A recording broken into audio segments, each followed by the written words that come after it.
Меня зовут Бухменов Ринат. Я координатор одного из проектов, который находится в Пензенской области, город Нижний Ломов, предприятие, которое занимается переработкой индейки. Данное предприятие лидирует по переработке и является одним из лучших в Европе. Сам родом я из Пензы. Свою карьеру начинал в 2015 году в роли регионального координатора. После этого переехал в Москву, работал в Москве год в такой же должности. Вел 10 объектов, суммарный выход был 200 человек. После переезда из Москвы в родной город Пенза мне посчастливилась удача развивать город Пенза по направлению аутсорсинга. Сейчас мы занимаем одно из таких лидирующих мест по поставке персонала. Мы работаем в Пензе с 2019 года с 12 человек. На сегодняшний день мы выросли до выхода где-то 250-260 человек.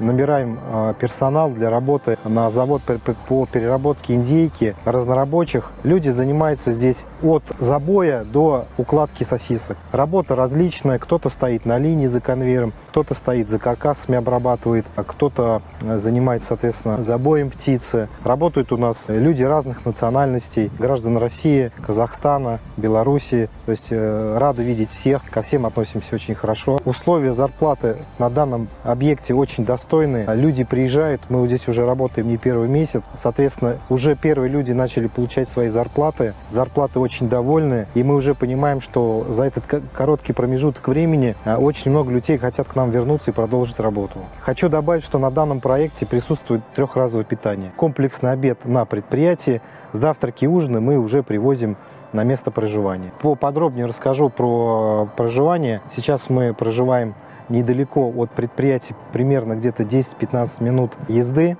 Доставка у нас бесплатная от места работы и обратно. Проживание есть все необходимое. Стиральные машинки, холодильники, плитки, чайники. Даже присутствует кондиционер. Очень удобная локация. Магазины в пешей доступности. Есть комнаты для проживания семейных пар. Комнаты у нас от 4 человек до 10 человек. И также есть большие комнаты. Но хочу заметить, комнаты очень просторные, не тесные. То есть, соответственно, очень комфортные условия проживания. Еще хочу добавить, что мы максимально быстро помогаем адаптироваться каждому сотруднику, который приезжает на работу. От первой смены можем практически до крайней смены, перед тем, как уехать на перевахтовку, либо уехать домой. Постоянная помощь присутствует, постоянная помощь бригадиров, старших смен, менеджеров проекта, либо вплоть до координатора. Специально для Союза Проработа Бухменов Ринат, координатор проектов, город Пенза, Нижний Ломов.